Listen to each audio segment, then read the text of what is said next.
We'll treat you right. We'll treat you right. All right, Matt Gibbs is here. It's time for auto repair with personal care, and Matt is from Sunrise Automotive and Crossroad Auto Sales. And I have good morning, Matt. First of all, happy birthday. Second of all, thank you. Yesterday, yeah. And I had a dream, so I'm going to test your psychic. I'm going to ask you to tap into your psychic abilities. Okay. All right. Now, first of all, I have no psychic ability. well, all right. Well, maybe you do. Remember when I hit the cow? Mm-hmm. Do you remember I told you I had a dream before I hit the cow? Yep. Now, in the dream, I did not hit a cow. But in the dream, I saw my hood elevated like 4 inches, and I saw my son at the window, and I said, "What is this?" He said, "I got you a new car." Now, my son didn't buy me a new car. What happened was I got my car from Sunrise Automotive, S-O-N, Sunrise. So I thought, well, maybe that you have to interpret dreams. You can't take them for what they are. All right, so last night, I had a dream. Okay. My car is in some garage somewhere. I don't mean like your garage. I mean like a parking garage, like at an airport, something with a lot of cars. Okay. Okay. And I come out to my car, and the hood is up, and somebody has stolen pieces of my engine. And there's a big old spring sticking out. Like, oh my gosh, I'm not going to be able to drive this thing. What does it mean?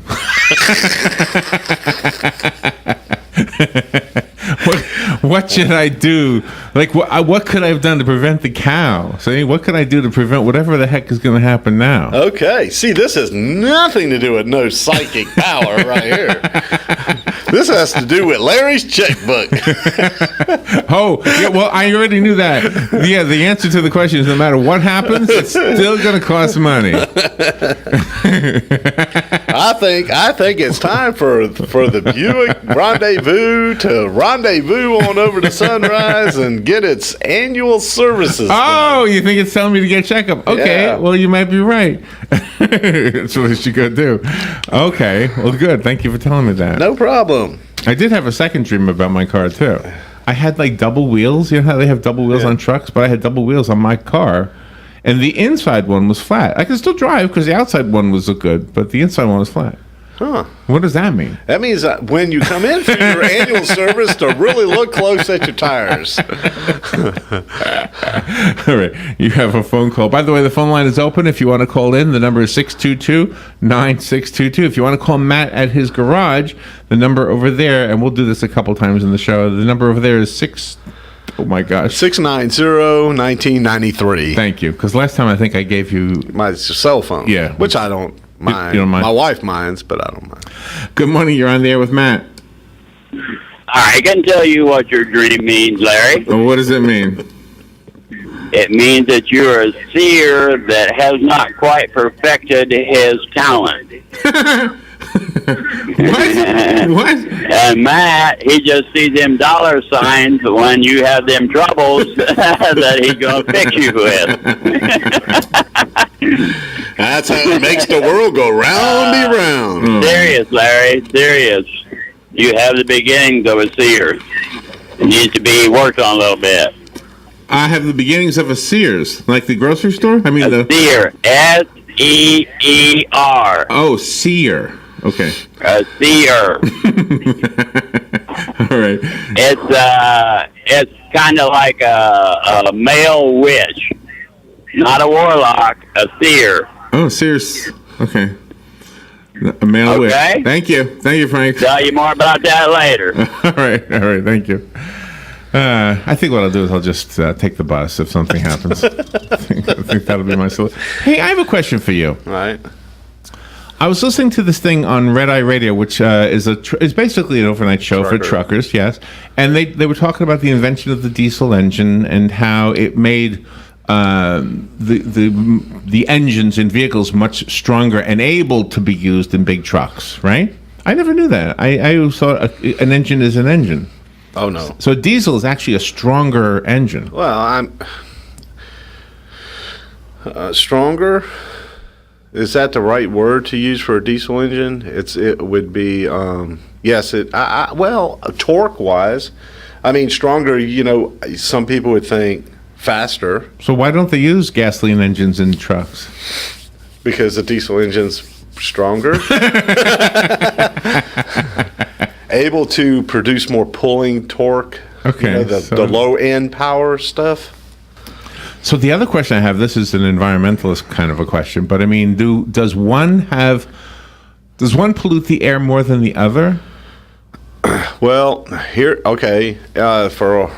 a lot of people out there that have diesels, okay, and have had diesels, and just like with gasoline engines, diesel engines have gone through a huge change in the last 10 years.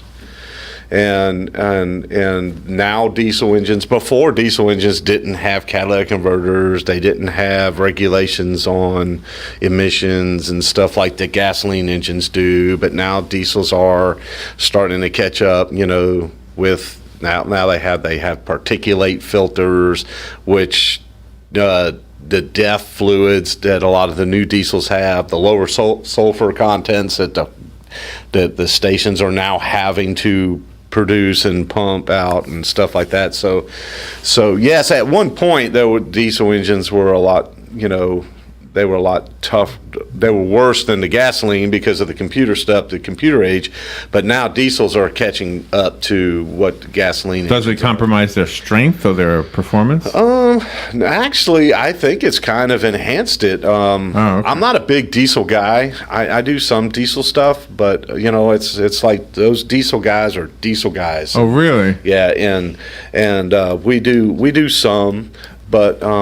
What happens if you accidentally put the wrong fuel in? It just creates some big problems. Not big problems. The dealers want to make you think it's a big problem, but it's really not that big a deal. You just got you naturally got to drop tanks and clean stuff and change and it's not that big a deal. People do it all the time. You'd be surprised. Okay, I was under the impression that George Washington Carver invented the diesel fuel from peanut oil. Is that right? Mm-hmm.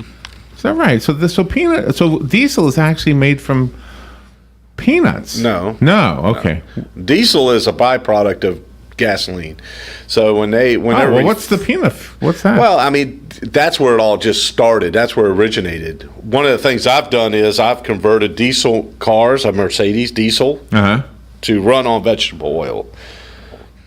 So instead of putting diesel fuel in the car, you could put vegetable olive oil or something in there. Yeah, any kind of vegetable oil, and then the car runs on vegetable oil. Wow! And I did it for he was a doctor down in Fort Lauderdale and his thought was, I got this big boat that he keeps in the Bahamas, and let's change this boat from running on diesel fuel to vegetable oil, and he's just looking at a way of saving money. So cheaper? Well, a lot of these guys get used vegetable oil, then you run it through a filtration system, and then it's fuel that you can put in your car. But I did the Mercedes, and it was interesting. It was a learning experience for me with all the different solenoids and the different things that you have to do to make the car run on the vegetable oil. But then he wanted me to fly to the Bahamas and change his. I'm like, no, dude, I'm not going to the Bahamas and doing this to your yacht. I did it here on this car, and now you see it can be done. You got to bring the yacht to me. Yeah, you couldn't bring the yacht to me. Oh, you can't do that? I guess you could have, but it would be crazy. But he wanted me to actually fly to the Bahamas and do this, and I'm like, no, we're not doing that. Money doesn't talk that loud. No. All right, let's go to the phone. Good morning. You're on there with Matt. Morning, guys. Morning, Matt. Morning. Say, is there any way you can make a diesel engine quieter, especially when it's idling so loud? Is there anything that can be done to quiet that down? Yeah. Go down right now. Just go on down to Phillips and go buy you a new diesel truck, because it's amazingly how quiet the new ones are. What do they do to make it quieter? I'm not really sure. Like I said, I'm not that big of a diesel guy, and I'm sure we're fixing to get a phone call, and then this person is going to tell us why the diesels are way quieter today. But I think it does have a lot to do with the fuel injection system, but they are a lot quieter now than they've ever been. It's quite amazing. Do you find a lot of cars having diesel engines anymore? Nah, not here. Over in Europe and stuff, it's huge, but not in the States. Why is diesel fuel always more expensive than gas? I have no idea. That's like back in the day. You remember when we had leaded gas? Yeah. Yeah. And leaded gas was cheaper than unleaded gas, and they have to add the lead to Doesn't the make gas. sense. You know, Doesn't it make was. sense. Yeah. It's all about money. You know, at the end of the day, it's all about supply, demand, and profits. Yeah. Yeah. They say you get better mileage with diesel fuel over gas. Is that right? Oh yeah, and you're able to do a lot more. You know, like Well, why are you ahead then? If you're spending more for the diesel fuel, you're losing it there. You know. Yeah, like we service these haulers. They're not semis, but they're not pickup trucks either. They're, a lot of the farms and stuff use them for pulling horse trailers and stuff like that. And they got Kenworths and Freightliner and Cummings, and then these are big trucks. And we service. They don't hold quarts of oil. They hold gallons of oil. Most of them are 20 gallons of oil Wow. in the motor, Wow. and we service them. And I was talking with there's a guy here in town that goes around the country buying them, and he refurbishes them and he sells them, and that's how he makes his living. And we were talking the other day, and I asked him, I said, on this particular truck, on this hauler, what kind of gas mileage does it get? He's like, it gets 12 miles to the gallon. That's incredible for something that size. He says with a heavy load, it'll get about 10 miles to the gallon. Really? Wow. There is no gasoline engine that's going to do that. Not to haul what this thing is capable of hauling. Right. It's just amazing. It is amazing. Yes. Thank you for the call. Let me take another one. Good morning. You're on the air with Matt. Good morning, Matt. When I was just out of the Navy, you always had unleaded gas.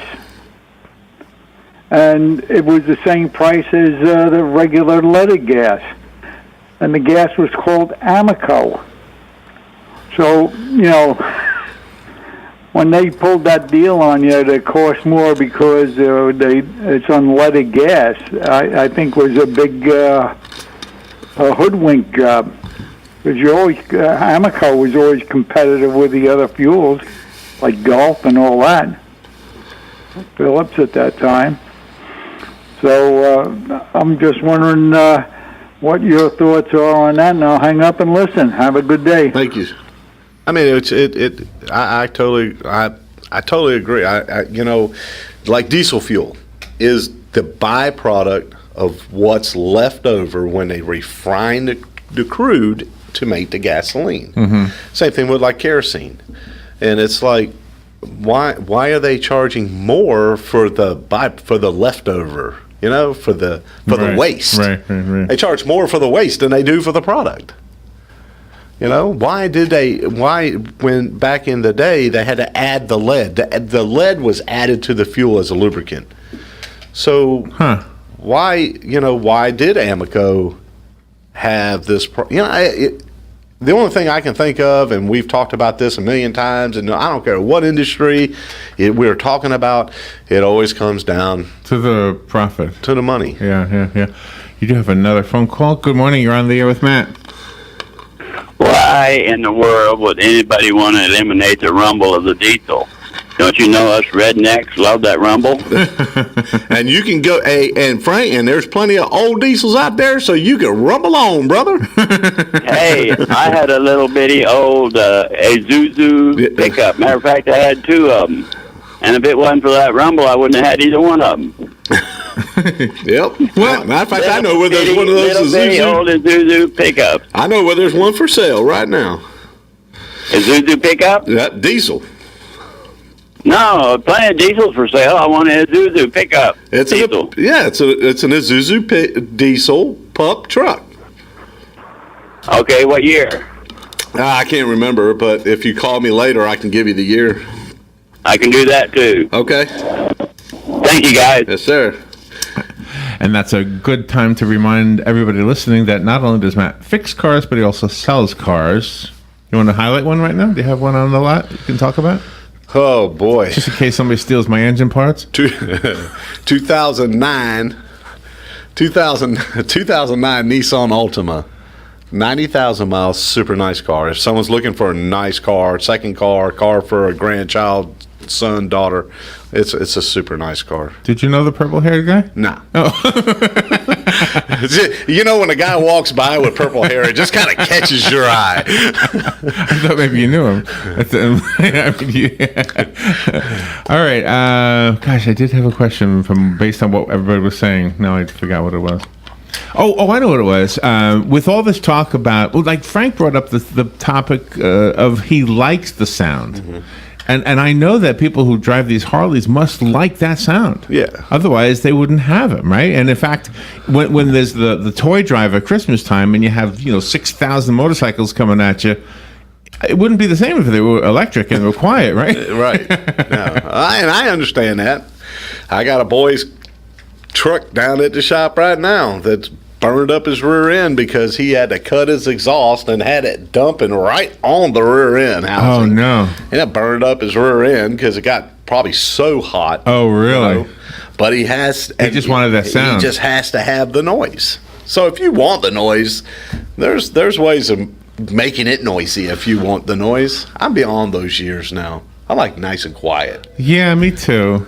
I don't think I ever liked noisy, though, to be honest. I did. Yeah, I bet you did. My brother did. Yeah. I think all my brothers did, but I was kind of not in that camp. Good morning. You're on the air with Matt. Hey, Matt. Larry, you don't like the noise? Well, I like to announce my arrival. That way they know the party can begin. Do it? You say you don't like the noise, the rumble. Oh, you like to announce I want people to know when I have arrived. Yeah. Everybody knows when you've arrived. Hey, there weren't 6,000 motorcycles. There was only 741. I counted every one of them.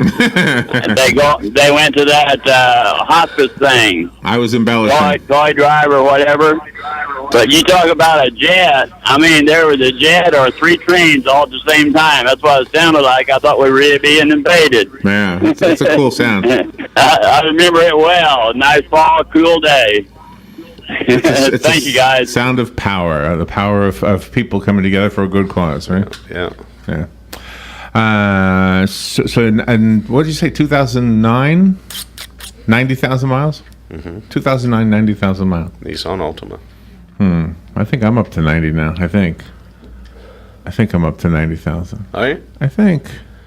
It's time for before that spring gets exposed. Is there a spring that could get exposed like that? I mean, it was a big old spring. Well, that unless it's on your front shock or something. Oh my gosh, I hate having dreams like that. It makes me worried. I actually went outside. I parked my car. When I'm here, I'm the only car here. Usually, I mean, once in a while there's somebody else here. So I was actually thinking about this when I walked out a couple times to make sure nobody was still. And you know what I did? I hit the fob thing twice because you said if you hit it twice, then the horn will beep if somebody messes with it, right? Well, then it sets your alarm. Yeah, activates your. But I would never hear it in here. Probably not. But I don't know if if you're the one that really needs to hear it. Oh, I got you. Yeah, security works here 24/7, right? Yeah. Does it eventually go off by itself? Yeah, it'll time out after a period of time. If you want to call Matt, the number is 622-9622. If you need your car maintained, fixed, and maintenance is probably one of your big messages that you deliver on this show, go to Sunrise Automotive. They're at 1800 Northwest 10th Street. And the number over there is 352-690-1993. And there's also a car dealership there. It's Matt's also, Crossroad Auto Sales. How many cars on the lot right now? Not very many. We got some in prepped in the shop side. We've been so busy that I haven't been able to get our own stuff going. If there's a car dealership in Houston, what do they do with all those cars? They must have lost millions of dollars in cars. Yeah. That kind of now for me personally, that puts up a big red flag for me. So now when I'm out looking to buy cars, I really have to pay close attention because you'd be surprised how many of those cars will work its way around the country, and Or just people trying to make their money back? yeah, or I'm not sure how they end up being at the auctions and being for sale and doing all that kind of stuff, but they do. So it's all of us dealers out here, we really need to pay attention whenever there's a flood situation. So they don't tell you? They don't say this is a car that was in the flood? Well, they're supposed to if they know, but somehow it's like if your car is in an accident, and let's say that particular car ends up at an auction, if the auction is supposed to tell you that car has been in an accident, but there are those that sneak around and do things behind everybody's back and fix this or fix that, and it's never been reported, so therefore the auction doesn't know that it's been reported. So the only way that you can really check is to do your due diligence and check the car. Well, I know that about you, and that's why I think even though if you only have 3 cars there, I know that all those 3 cars have passed your test, and so that's why I would trust you to buy a car from. You do have another phone call. Good morning. You're on the air with Matt. Hey, Matt. This is Sonny again. I was just going to talk about that the used car businesses or people are going to be flooded with cars. Pun intended. Yeah, right. But, the thing is, we had something like that a few years ago when we got hit with a hurricane. And it was really something you had to be very careful about, because anything from the upholstery all the way down to transmissions, etc. Yeah, it runs fine for the 5-minute road test that you take it on, but you buy that car, there's things just going to keep on happening. And if for some reason you can't really fix a flooded car unless it's overhauled like an antique Model A or something. But this is something that people in the market for cars today have to watch out. I'm thinking of new cars that may have been on a lot that were flooded out because of the flood there. Yeah. So they send them to Florida or they send them wherever, and they still peddle it off as a new car because the mileage indicates it's new, but it new in use doesn't cut it. All right, have a good day. You can maybe comment on that too. Bye now.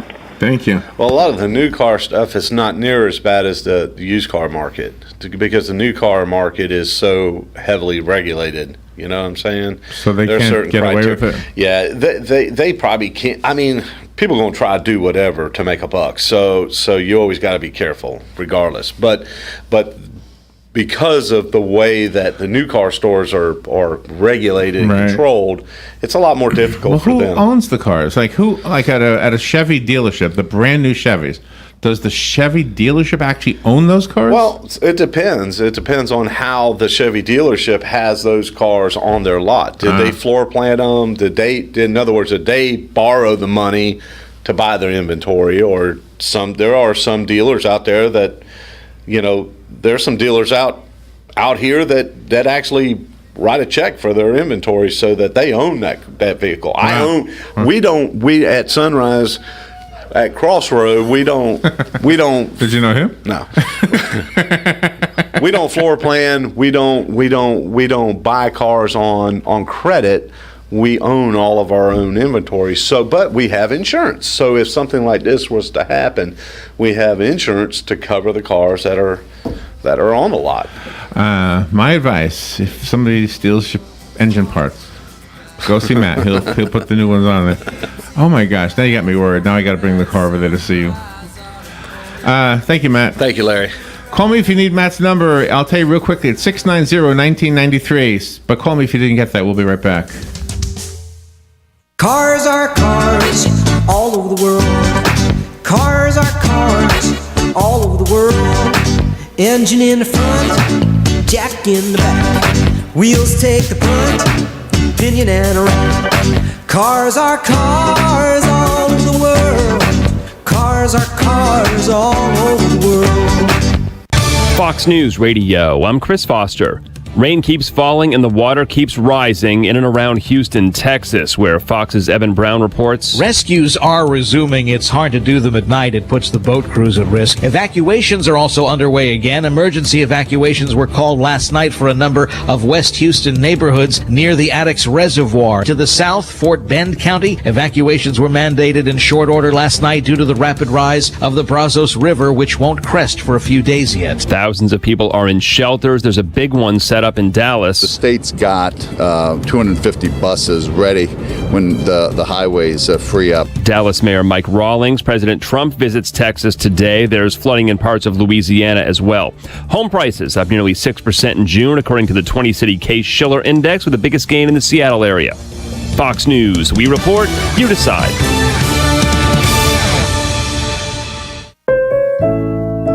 Sometimes, what you want most from your car